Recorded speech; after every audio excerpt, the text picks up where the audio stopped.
Welcome back. Welcome to another edition of Nain Shorts. Thank you for joining me here in the den of the wandering Ronin, who seems to have a stable home. It's just weird. But anywho, before we continue with our training and get on to today's topic, I do want to apologize to Mark Cardenas a little bit because I got all your information wrong about the VEA collaborative that's coming up in November. So I have my phone out so I can read this off myself. And the VEA collaborative for winter is going to be this November the 9th, 2024 in Manteca.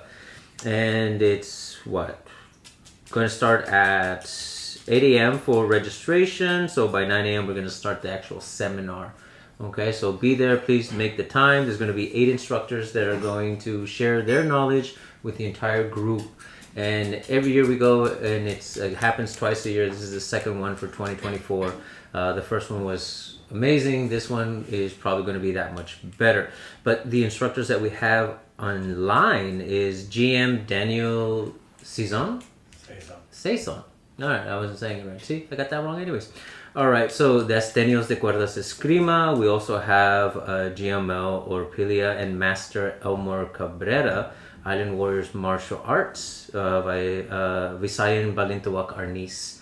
So definitely that's actually going to be really cool. I have one of Mel Orpilia's custom sticks, which is one of my favorites. So definitely look out for that. I'm sure he's going to bring his wares as well, so you might be able to get one for yourself. Also, Ernie Flores, certified instructor of MBC, Martial Blade Concepts. That's always a fun introduction to what they do, which is all blade oriented. Guru Andrew Olarte, I think I'm saying that's that. Bahalana Martial Arts Association, Guru Narnis Eskrima, and then we have Master Renel Amante, Kaju Kempo Eskrima, DC Serrata. Ooh, actually, that's pretty cool. Now I'm definitely going. And of course, Master Mike Cardenas with Black Wolf de Cuerdas Eskrima Club, Guru Joseph Apostol, original Giron Eskrima, and last but not least, Professor Domingo Marcel Rosas, ATI Jiu-Jitsu Club. I know I've trained with some of them, but some I've never seen before, so I definitely want to be there. Again, it starts at 9 a.m., but doors open at 8. And folks, I just wanted to bring out, just for my own gratification so I can make fun of this guy. At the end of the last episode, which proves to me he doesn't watch his own show, I did put up that information of November 9th, and he gave the whole rundown. Just thought I'd mention that because I love this kid. He's one of my better students. Better. You dick. Yeah, he did put it up, but now I'm saying it because, let's face it, you kind of turn it off once the screen goes black. Either way, thank you very much. I just wanted to get that out of the way for my own personal gratification. He's just, Rico, and I'm not going to give you all the other adjectives that I usually use to describe him. So we're going to leave it at that. So today I do want to talk about the continued training that we go through in martial arts, one of which has come up, this concept of tracing or tracking. No, I don't want to play with you right now. When we're fighting, especially with weapons, you see it a lot with weapons. And Eric, would you mind helping me with this? Here you go. I get the one. So we see it often enough where somebody strikes, and you move out of the way and you get it there. But the idea was that you're supposed to take care of it, right? You're supposed to do something with it. So then he does again and he strikes. Oh, and I'm trying to chase after it because that was the opportunity. I was supposed to clash sticks or come behind it. But if he's already moving away, if he's really striking and going out of the way, now I'm chasing. Where am I in this whole process? I'm going after something that's no longer there. Now, why do we do that?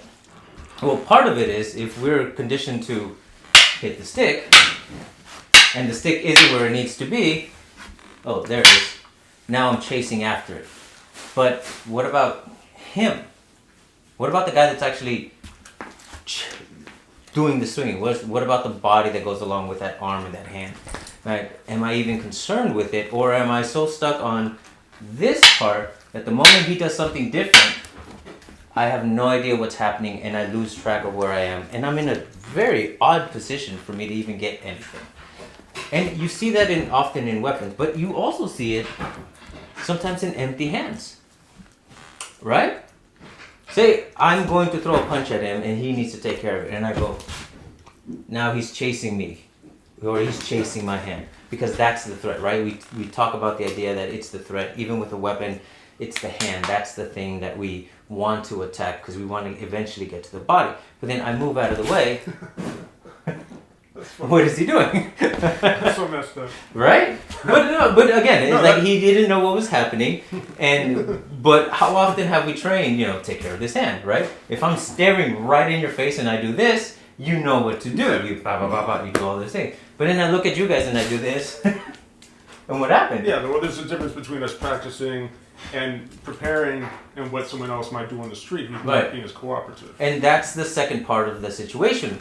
In one instance, when we know what's happening and we're so laser focused, I'm going to get this hand, I'm going to get this hand. So I give him the hand that he's waiting for to take care of. See? Now, did you place it there, or were you following it? I followed that one. Right? So your brain automatically does that. But at the same time, the other side of that is, track me. Right? Yeah. So our brains automatically get stuck on whatever it is we're so focused on that when it moves, we look for it. We chase after it. Even though it's no longer there, even though it might not be the best thing to do. So why do we do that? Honestly, I think it's just human nature. I mean, depending on where our mentality is as to what we're trying to accomplish, that's what our brain will automatically continue. And we hear it all the time, even in the idea of feint. Good friend Nicholas Moreno has explained what happens neurologically. I don't remember a lot of the phrasing, but all I know is that our brains are kind of dumb. So if I give him this and he takes care of it, then I can go somewhere else because your brain does. So, but you guard him, right? So you go here, take care of it, go here, take care of it, go here, take care of it. There, awesome. We've seen this as well. And then I go here, and then I slap him, and then I slap him again.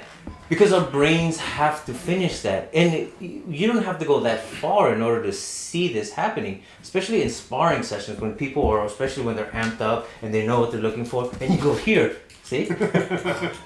Like on your side, I didn't even extend halfway through. But because he is looking for something specific, his brain finishes that for him. I raised my shoulder and it looked like I was going to throw, so he threw his guard up. Why? But because if that was a real punch, that guard would be viable. Throw your guard up. That would be viable. That's what we've learned to do. But that's a mentality. That's a defensive idea to be like, okay, a punch is coming, I'm going to take care of it. So take care of it. There you go, right? That's the mentality. But what if the mentality changes slightly? And it's no longer I'm going to take care of that punch. I'm going to take care of the person throwing the punch. Okay? Now that's your mentality. I'm going to throw a punch, whatever it may be. It's not the punch you're concerned with. It's what? You. Exactly. So then I throw a punch. Ah, there you go. This was secondary. That floating rib was what he got. That would have definitely stopped any of that. But see, it changed the idea behind it because it was no longer about I'm trying to track this moving object. I'm trying to hit the person that's moving that object. In this case, an arm, a punch. When it's weapons, is it the weapon you're tracking? Oh, there you go. What did he do? He attacked the arm, not the stick. He went with that. He just dropped the stick straight down. He smashed through all that. It's never going to reach him. Even if it touches him, it's going to have no power. Now, what if he forgoes the weapon altogether and he goes straight for me? There you go. Now, that's a different mentality. It's not about whether or not you can take care of something. Do you have to? Do you have to take care of this stick if you can reach the body? Do you have to block this punch if you can just poke somebody's eye? Which sounds silly, but that may be enough to get out of that situation. Now, if you have time and you're sizing each other up and it's a tournament and then I give you a look and I go down to get my point, that's a different story. You definitely see it there. You definitely apply it there because it becomes a tool for that particular sport or event where I'm trying to get the point. I'm not trying to beat the guy up. And again, that's a difference in mentality. All I'm trying to do is tag. That's it. But in a real fight, if your opponent is savvy enough, gets you to bite on something that you don't necessarily want to be concerned with or should be concerned with, all of a sudden you're at a disadvantage. Because now, let's say I'm the would-be attacker, right? And I just want to I want to either hurt him or I want to take something from him. And I'm walking up and I'm just casually coming up to you, right? See his hands already going up, like he's a little nervous. And I go here. And again, he doesn't know what I'm doing, right? But I just wanted to punch him. That was my goal. I just wanted to punch him, and I got through. You did? Now, what I do after that, no, that is regardless. It doesn't really matter in this particular instance. Because if I truly want to do something, I would go into that, into whatever I need to do. And even if he does become more agitated and we go again to the scenario, now I'm like really giving you like, hey guy, how you doing? How you doing? You know, and then it's like, right? Because now I'm using whatever his perception or his mindset is, or what he's trying to think of at that moment, and take advantage of it. So it's not just a matter of it being something that we can fall victim to, because it's very easy for our brains to just track something. But it's also very easy to get your opponent to track something. And this is definitely to consider, how do we utilize this tool to be able to get into somebody's head and get them to think about something that they necessarily don't need to think about, or distract them in a way where they're not going to do what they should be doing. And that gives you the advantage in that particular fight. But also, if we don't consider it, then it's very likely we're going to fall victim to it ourselves. Because the moment that we take our eyes of what we're really trying to do, or we allow our opponent to, here, take care of this, then we have everything open here. And we're vulnerable. But it's a difference of the idea behind it versus anything else. So, Eric, what are your take on it? All right, let's sit down. I think part of what I was getting is, depending on what your objective is, Okay. it can change how you act or respond. But even so, my wiring is set to fall for those distractions, and that's a little hard to break. Okay. And where does this wiring come from then? I think it's the focus.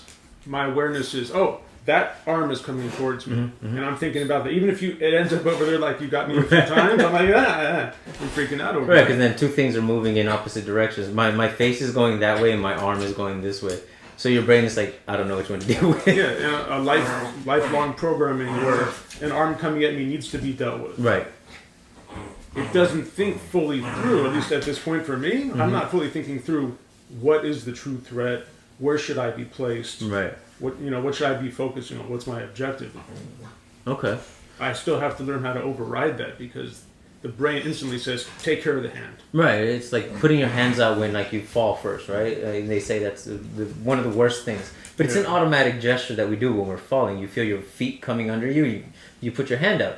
What happens? You break your damn arm. Yeah, well, now I tend to roll, but I had to change my mentality and gain some skills before I could do that. Right. So it really then was beneficial to you to see it a different way.